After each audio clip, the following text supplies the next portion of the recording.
Las personas lo suficientemente locas como para pensar que pueden cambiar el mundo son las que lo cambian.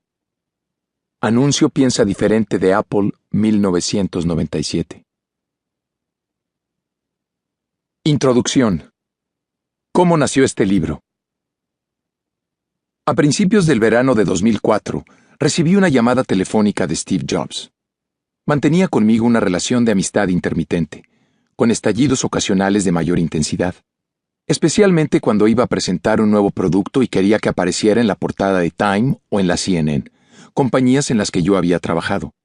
Sin embargo, ahora que ya no me encontraba en ninguno de esos dos medios, llevaba un tiempo sin saber gran cosa de él.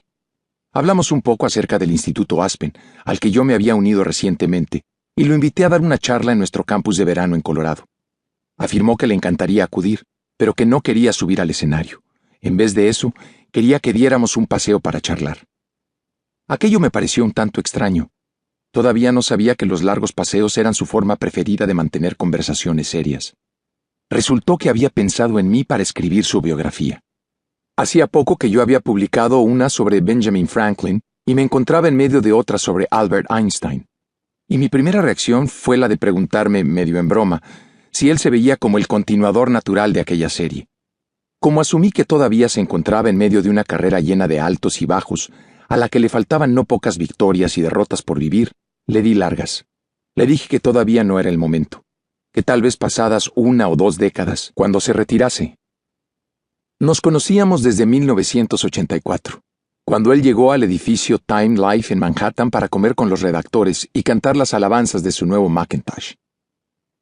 Ya entonces era un tipo irascible, y se metió con un corresponsal de Time por haber publicado un hiriente artículo sobre su persona que resultó demasiado revelador.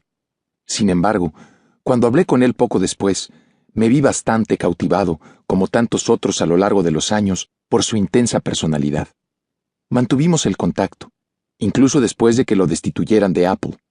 Cuando tenía algún producto que presentar, como un ordenador de Next o una película de Pixar, el foco de su encanto volvía de pronto a centrarse en mí, y me llevaba a un restaurante de sushi situado en el Bajo Manhattan para contarme que lo que fuera que estuviera promocionando era lo mejor que había producido nunca. Me gustaba aquel hombre. Cuando recuperó el trono en Apple, lo sacamos en la portada de Time, y tiempo después comenzó a ofrecerme sus ideas para una serie de artículos que estábamos preparando sobre las personas más influyentes del siglo. Él había presentado hacía poco su campaña de Piensa Diferente, en la que aparecían fotografías representativas de algunas de las personas que nosotros mismos estábamos pensando en incluir, y le parecía que la tarea de evaluar la influencia histórica de aquellos personajes resultaba fascinante. Tras rechazar la propuesta de escribir su biografía, tuve noticias suyas de vez en cuando. Una vez le mandé un correo electrónico para preguntarle si era cierto, tal y como me había contado mi hija, que el logotipo de Apple era un homenaje a Alan Turing, el pionero inglés de la informática que descifró los códigos alemanes durante la guerra y que después se suicidó mordiendo una manzana rociada con cianuro. Respondió que ojalá hubiera pensado en eso, pero no lo había hecho. Aquello dio inicio a una charla sobre las primeras etapas de la historia de Apple, y me di cuenta de que estaba absorbiendo toda la información sobre aquel tema, por si acaso alguna vez decidía escribir un libro al respecto.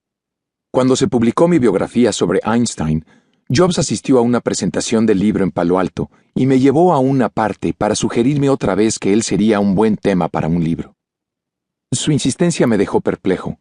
Era un hombre conocido por ser celoso de su intimidad, y yo no tenía motivos para creer que hubiera leído ninguno de mis libros, así que volví a responderle que quizás algún día. Sin embargo, en 2009 su esposa, Lorraine Powell, me dijo sin rodeos: si piensas escribir alguna vez un libro sobre Steve, más vale que lo hagas ahora. Acababa de pedir su segunda baja por enfermedad. Le confesé a Lorraine que la primera vez que Steve me planteó aquella idea, yo no sabía que se encontraba enfermo.